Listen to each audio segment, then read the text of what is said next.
올 한 해 유행했던 단어 중 하나가 파이어족입니다. 이 30대 말에서 40대 초에 은퇴하기 위해 소비를 극단적으로 줄이고 은퇴 자금을 마련해서 좀 풍족한 삶을 누리시는 사람들이 일컫는 단어이기도 한데 어찌 보면 이 몇 년 전에는 욜로라는 단어가 있었잖아요. 그와 조금 상반된 의미입니다. 이 두 가지를 모두 경험하신 분이 계셔가지고 저희가 한번 모셔봤는데요. 욜로의 삶을 사시다가 31살부터 주식을 시작하셨고 30대 후반에 은퇴하셔서 현재는 제주도에 살고 있는 파이어족이십니다.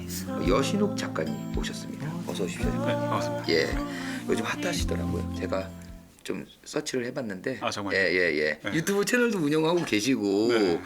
무려 이 구독자가 35,000에 이거 말고도 엄청 오늘 스케줄이 바쁘시다고 제가 들었거든요. 네, 그건 아무래도 이제 제주도에서 왔기 때문에 이 서울 구경이 사실 쉬운 기회가 아니거든요. 그래서 온 김에 이제 최대한 제가 작가님을 뵈면은 이 말씀을 꼭 드리고 싶었던 게 있는데 부럽습니다, 작가님. 아유, 아니. 아직 30대시잖아요. 제가 40대 후반인데 저는 뭐 하고 있었을까 지금까지. 40대 후반이세요? 예, 저는 40대 후반이에요. 근데 오, 전혀 그렇게 안 제가 보여요. 갑자기 자괴감이 느껴지면서 아니, 저도 근데 파이어족 좋아하거든요. 이렇게 피부가 좋으신데 부러울 게 이렇게 술 마셔서 그래요. 저는 하얗게 질려서 지금 얼굴이. 하여튼간 제가 작가님 이렇게 뵈니까 그 대리만족이라도 제가 해서 이렇게 채널도 구독했습니다. 감사합니다. 예. 굿. 최근에 두 번째 책을 좀 하나 쓰셨어요. 네. 예, 첫 책이 이제 36 은퇴하기 좋은 나이. 네. 이 책을 이제 쓰셨고 12월 1일 날 이제 이 책이 나왔습니다. 운을 극복하는 주식 공부라는 네. 이제 신간이 나왔는데 주식 투자를 하기 위해서 기본적으로 꼭 알아야 될 것들 뭐 이런 것들이 많이 담겨 있는데 네. 저희 주식 초등학교가 이제 주린이들 그리고 이제 막 이제 주린티를 벗어나신 분들 주식에 관심 있으신 분들이 많이 좀 봐요. 네. 그래서 작가님을 모시고 한번 얘기 나눠보면 좋겠다 해서 저희가 어렵게 또 이렇게 모셨습니다. 오케이. 제가 왜 작가님 부럽다고 했는지 먼저 이제 작가님 이야기부터 한번 시작을 해보려고 해요. 직장 다니면서 파이어족 꿈꾸는 사람들 굉장히 많지 않습니까, 작가님? 네. 이게 실행으로 옮기는 게 쉽지는 않아요. 네. 예, 누구나 꿈은 꾸지만 작가님 같은 경우는 욜로 생활을 또 잘 하셨고 직장도 잘 다니셨는데 네. 이른 나이에 이렇게 지금 은퇴를 예. 하시게 된 뭐 계기가 있었는지. 정확하게 얘기하면 네, 은퇴를 하려고 했던 게 아니라 네네네. 실험을 하고 싶었어요. 제 인생에 대해서. 인생이 싫어. 예, 뭐 회사도 잘 다니고 있었고 네네네. 저는 이제 좀 이직을 하긴 했는데 네네네. 이직을 하면서 굉장히 만족도가 높은 회사에 다니고 있었어요. 그랬는데 내 인생에서 좀 새로운 패턴으로 한번 살아보자라는 제 마음이 들었어요. 네. 그래서 그 전까지는 내가 내 시간을 제공함으로써 이제 연봉을 받고 이제 돈을 받고 일을 했다면은 내가 이 연봉을 딱 1년만 포기하고 그러니까 안 받고 내 시간을 한번 사와 보자. 그래서 내 시간이 100% 내게 되었을 때 나에게 어떤 일이 일어나는지를 테스트를 해보자는 그런 실험의 개념이었어요. 당연히 이제 1년치 연봉을 안 받는다는 거는 굉장히 큰 리스크예요. 그죠. 그런데 이제 이거는 이제 그 아마존의 제프 비조스가 그 얘기를 했었는데 80세, 90세 이제 나이가 많이 들어가지고 그 예전에 어떤 삶의 분기점을 돌아봤을 때 어떤 선택을 해야지 후회하지 않겠는지를 시뮬레이션을 돌려보면 내가 이 행동을 해도 되는지 안 해야 되는지에 대한 이제 의사결정이 나온다 그런 얘기를 하셨었거든요. 네. 그래서 저도 제가 만약에 80세가 넘었는데 이때 한 1년만 연봉 안 받고 자유롭게 살아보는 거에 대해서 후회할까 하지 않을까를 생각했을 때 당연히 해볼 만한 어떤 실험인 것 같더라고요. 그래서 그런 부분에서 테스트를 하기 위해서 일단은 휴직을 했었고 제주도에 내려와서 생활을 해보니까 여기 너무 좋은 거예요. 이 삶을 수단과 방법을 가리지 않고 유지하자. 그래서 결심이 들어서 아예 정착을 하게 된 거죠. 일단 회사를 휴직을 하시고 1년 동안 네네.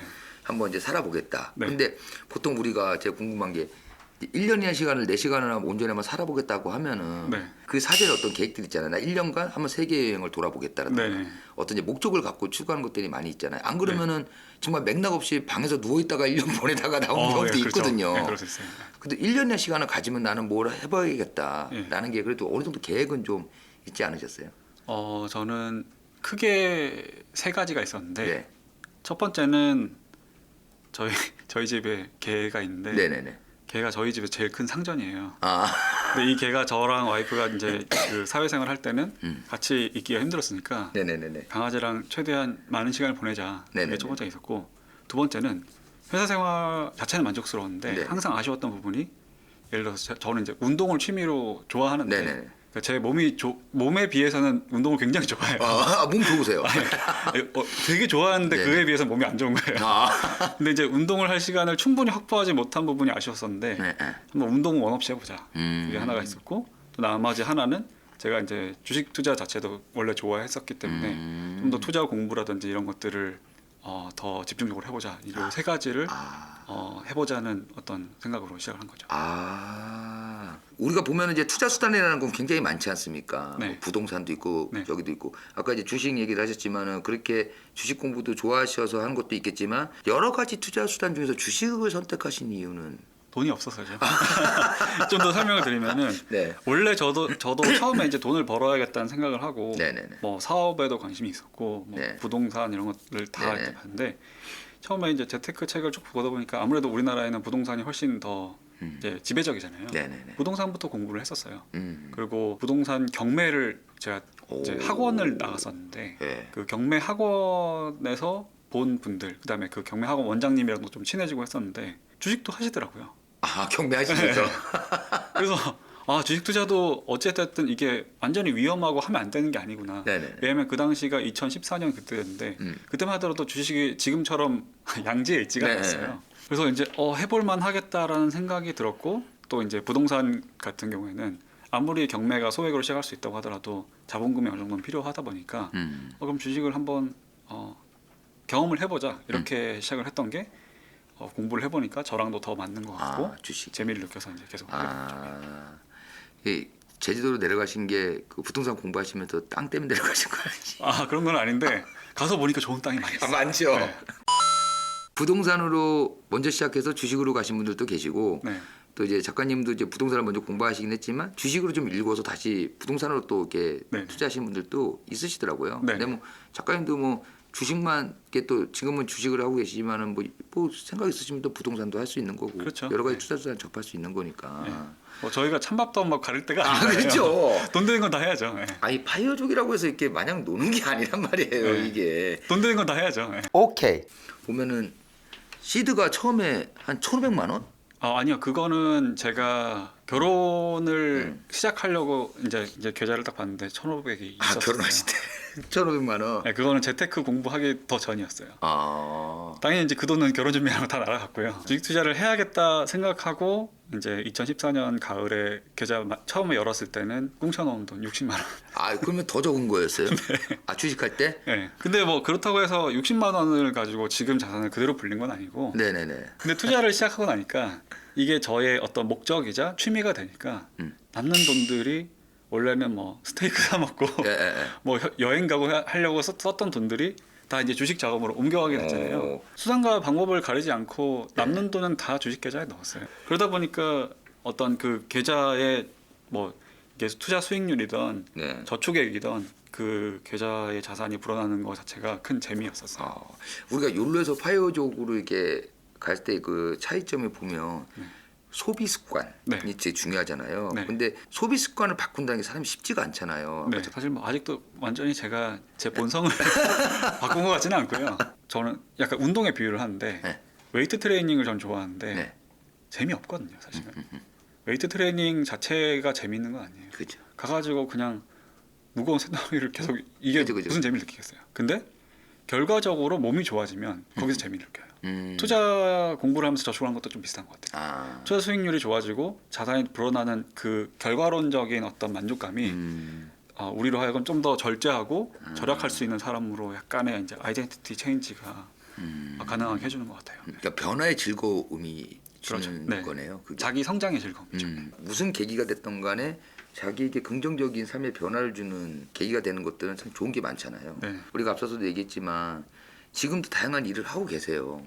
이번에 책을 내셨지만 책을 쓰는 것도 어떻게 보면 우리가 일이고 지금 강연도 나가시고 계시고 그리고 유튜브도 하고 계시고 근데 우리가 아까 전에 얘기했던 단순한 파이어족의 의미는 젊은 나이에 우리가 많이 벌어서 은퇴를 해서 편하게 살자 이건데 파이어족이신데 왜 아직까지 이렇게 열심히 일을 하고 계십니까? 주식도 하시고. 이게 제가 많은 걸 해명할 수 있겠네요. 일단 목을 좀 축이고요. 일단은 뭐 제일 원초적인 문제는 그거죠. 조금 더 빨리 제가 원하는 스타일로 살기 위해서 무리를 해서 이제 은퇴를 한 거고요. 네. 사실은 제가 제 프로필이 항상 그렇게 뭐 36세 무리하게 은퇴해 이렇게 얘기를 하거든요. 좀 더 자유롭게 시간을 써보니까 그런 게 있어요. 생활비나 그런 어떤 그 근본적인 비용에 대한 메커니즘을 보면은 투자 수익은 이제 저도 아직도 제일 큰 수익은 투자에서 발생하고 있지만 간헐적으로 발생하거든요. 그런데 생활비를 소비하는 것은 뭐 되게 꼬박꼬박 나가잖아요. 그죠. 월마다 주로 뭐 공과금이나 뭐 그런 것들도 월마다 나가고. 그죠. 인풋의 프리퀀시와 아웃풋의 프리퀀시가 아무래도 괴리가 있기 때문에 아무리 여유 있게 이제 은퇴를 하더라도 부담이 될 수가 있어요. 그래서 그런 부분들을 일단은 프리퀀시를 좀 줄일 수가 있기 때문에 지금도 뭐 돈 되는 거는 마다하진 않아요. 기회가 왔을 때 마다하진 않는데 대신에 좋은 점은 뭐냐면 제 생활 루틴을 해치지 않는 그다음에 출퇴근을 안 해도 되는 제가 생각했을 때 재미가 있고 어느 정도 해볼 만한 가치가 있다고 생각되는 것만 골라서 할 수가 있죠. 아무래도 이제 파이어족이 되게 이전과 이후를 이렇게 좀 삶을 나눠보면 네. 이제 장단점 또 어떤 것들이 좀 더 있으세요? 장단점을 쉽게 설명하자면은 내 시간이 100% 내 것이 되었을 때 제일 큰 장점은 내 일상을 내가 자율적으로 설계할 수 있다는 부분인 것 같아요. 반대로 단점은 단점도 똑같아요. 내 시간을 내가 자주적으로 책임을 져야 돼요. 그러니까 결국 똑같은 조건인데 스파이더맨 네네네. 저기 개봉했잖아요. 네네네. 스파이더맨의 제일 유명한 대사가 큰 힘에는 큰 책임이 따른다. 많은 네. 시간에는 네. 많은 책임이 따라요, 진짜. 그런 부분이 어떤 자유를 느끼면서도 책임감을 느끼는 그게 장점이자 단점인 것 같아요. 지금 이제 결혼을 하셨잖아요. 네. 그 아내분께서는 네. 같은 이렇게 좀 생각을 공유하시나요? 아니면 작가님이랑 네. 아니면은 좀 성향이 반대인데 작가님이 설득을 시켜서 같이 이렇게 사시는 겁니까? 이런 반대라고 하기에는 좀 그런데 또 제가 이렇게 나와서 태평하게 얘기하면 되게 너답해하긴 해요. 안 그럴 수는 없죠. 네. 네. 근데 이제 그 처음에 제주도 내려갈 때도 와이프가 사업을 하고 있었는데 네. 사업이 돈은 되게 많이 들어왔는데 정말 스트레스를 많이 받았어요. 그래서 체중도 막 줄어들고 건강도 안 좋아진 게 느껴졌거든요. 그래서 이제 물론 제가 하고 싶어서 한 거긴 하지만 와이프한테 설득을 했죠. 우리가 내려가서 딱 1년만 건강이라도 챙겨보자. 그렇게 해서 이제 설득을 했었고 제주에 내려와서 일단 살아본 거에서는 만족감은 확실히 둘 다 크고요. 와이프 같은 경우에도 일하는 방식을 이제 와이프도 자기 이제 다른 사업을 하고 있는데 네. 일하는 방식을 많이 바꿨어요. 아. 어느 정도 집에서 온라인으로 최대한 처리할 수 있는 형태로 네네네. 체계를 많이 바꿨고 그런 부분에서 이제 와이프 같은 경우에도 굉장히 시간이 많이 확보를 하고 있어요. 네. 어떻게 보면 생각은 있지만 실천하기가 쉽지가 않았던 거를 네. 작가님이 탁 그거를 챙겨주셨네요. 네. 같이 가자. 네. 잘 꼬드겼죠. 네. 결혼할 때랑 똑같아요. 네. 결과적으로는 전보다 나은 삶이 됐으니까 네. 되게 좋은 거잖아요. 굿! 이 책에도 그런 내용들이 좀 있는데 경제적 자유라는 네. 게 있잖아요. 네. 작가님이 생각하시는 경제적 자유라는 것도 분명히 있을 텐데 네. 어떤 건가요? 경제적 자유라는 게 작가님이 보시기에. 제가 생각하는 경제적인 자유는 이제 저도 자유라는 자체를 제 인생에서 굉장히 중요하게 생각하거든요. 자유를 좀 브레이크다운을 해봤는데 네네네. 저한테 있어서 자유는 세 가지가 있어요. 일단 경제적 자유가 당연히 있고 그다음에 신체적인 자유 그리고 마지막으로 정신적인 자유. 정신적인 자유가 가장 고차원적인 자유라고 생각을 하고 한편으로는 신체적인 자유, 제가 운동도 좋아한다고 했지만은 그런 것들을 굉장히 중요하게 생각을 하거든요. 그런데 이런 것들이 경제적 자유가 어느 정도 백업이 되지 않으면은 절대로 다가갈 수가 없더라고요. 경제적 자유가 제 인생의 모든 것은 아니에요. 대신에 저한테는 33.333%예요. 그러니까 3분의 1은 경제적 자유가 책임을 지고 있는 거죠. 그래서 제 인생의 세 가지 큰 축 중에서 한 가지의 축이자 나머지 두 가지의 축을 떠받쳐 줄 수 있는 어떤 근본이 되는 이제 그런 요소인 것 같아요. 그런 것들이 어느 정도 뒷받침이 돼주면은 제가 하고 싶은 일들을 다 실현에 옮길 수 있으니까 네. 굉장히 그 공감이 가는 말인데 33.3%. 와, 정확히 334번을 하셔갖고 작가님 주식 좋아하시다 보니까 모든 걸 이렇게 포트 구성하듯이 이렇게 네. 하시는 거 아닙니까? 좀 나쁜 버릇이에요. 우리가 좀 책 내용도 조금 궁금해서 들어가 보면은 네. 주식 투자자의 단계가 이렇게 피라미드로 이렇게 그려진 게 있어요, 작가님. 네. 그걸 보면은 재밌는 게 피라미드 안에 들어가지 못한 게 주식 바보 단계. 네. 직설적인 표현이긴 한데 네. 이 바보의 단계가 좀 뭔지도 궁금하고 네. 이게 바보에서도 그러면 초보가 있을 거 아닙니까? 네. 그 넘어가는 거는 어떻게 넘어가지는 건가요? 근데 제가 생각하기에 초보는 그 위 단계로 넘어갈 수 있는 사람들이라고 생각하거든요. 대부분 사람들이 초보가 아니라 그 초보 아래에 있는 바보라는 거죠. 근데 이 바보와 초보의 차이는 제가 생각하기에는 시간이 지났을 때 내가 더 발전을 하느냐 아니냐에 달려 있는 것 같아요. 초보인 분들은 어느 정도는 이런 식으로 해야겠다는 감이 있지만 네. 근데 그렇지 않은 사람들도 있어요.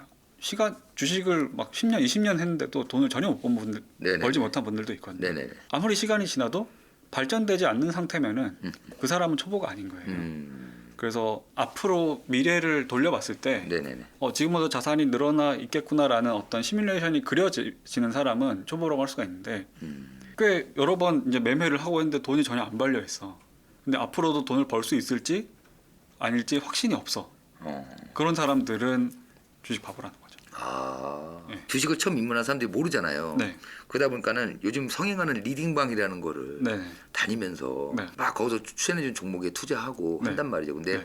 계속 리딩방만 전전긍긍하면서 네. 주식 공부가 안 돼 있고 계속 거기서 주는 종목만 가지고 하다가 돈 잃고 하는 분들이 계세요. 네. 이제 작가님 생각하시는 주식 바보 단계라고 이제 우리가 보면 될까요? 네, 그런 식으로도 설명할 수 있을 것 같아요. 일단 수익이 나고 안 나고의 문제보다 제 책에서 제일 처음부터 끝까지 관통하는 어떤 핵심 내용 그거거든요. 실력이 향상되어야 된다. 실력 향상돼야 돼. 지금이 아니더라도 지금 실력이 없더라도 상관없다. 근데 미래에는 지금보다 실력이 나아져야 된다는 부분인데 뭐 꼭 리딩방이 아니더라도 남에게 추천 들은 것만 가지고 매매를 하시는 분들은 아무리 시간이 지나도 절대로 실력이 쌓이지를 못해요. 그죠. 단기적으로 돈을 벌거나 일을 잇는 거는 거의 대부분은 운이에요. 처음에 내가 전혀 아무것도 모르는데 예를 들어서 2020년 3월 말에 주식을 처음 시작한 사람은 그냥 종목 늘어나놓고 그죠, 이렇게 그죠. 동전 던져서 맞는 것만 샀더라도 돈을 벌었을 그죠. 거예요. 그죠. 근데 그건 자기 실력이 아니라는 거예요. 그죠. 그런 부분에서 어떤 식으로 해야 될지에 대해서 고민을 하셔야 되는 것 같아요. 근데 되게 이 시점에 좋은 말씀이신 게 작년에 우리가 이제 동학개미라는 네. 분들이 많이 들어왔잖아요. 네. 그분들이 올해 들어와서 조금 많이 힘들어하신 분들이 많이 생긴 게 네. 장이 갑자기 작년만큼 안 되다 보니까 네. 당황스러운 거죠. 그 사이에 이제 공부를 했으면 괜찮았는데 네. 그냥 계속 맹목적으로 주식하니까 돈 번다 해가지고 하신 분들이 많았던 거예요. 네. 근데 그들 분들 중에서 주식 재밌다. 처음 입문해 봤는데 돈도 벌면서 공부를 하셔갖고 지금 거의 1년 사이에 그 전문가 수준의 반열에까지 오른 분들도 제가 있거든요 주변에. 네. 예. 그러니까 그 차이인 것 같아요. 이 시점에서 그러니까 그 사이에 실력을 네. 잘 자기가 쌓아놨으면 네. 1년 사이에도 주식 초보 단계를 넘어선 거잖아요. 그렇죠. 예. 저는 이제 운이 많이 작용한다고 말씀을 드렸는데 그런 부분에서 낙담하지 마시라는 거예요. 어차피 지금 처음 1, 2년은 본인 실력이 아니에요. 장세 자체를 어느 장세에 탔느냐도 사실은 운인 거고 그렇기 때문에 그런 부분에서 너무 자책할 필요도 없고 5년 이 뒤에도 똑같은 핑계를 대지 않도록 지금부터 실력을 쌓으시는 게 중요하지 않을까 생각해요. 그렇죠. 주식하신 분들 보면 예전 분들 보면 야 내가 IMF도 겪어봤고 금융위기도 겪어봤고 다 이런 얘기 하시잖아요. 네네. 그러니까 공부도 중요한데 경험이란 것도 또 무시 못하기 때문에 네네. 아마 이제 작가님께서도 그런 경험들을 많이 익히셨을 거라 생각이 들고 제가 이게 참 무릎을 칠 정도로 공감이 갔어요. 주식할 때 가장 조심해야 할 사람이 누군지 궁금하면 휴대폰으로 셀카로 자기를 보라고 이렇게 돼 있잖아요. 네.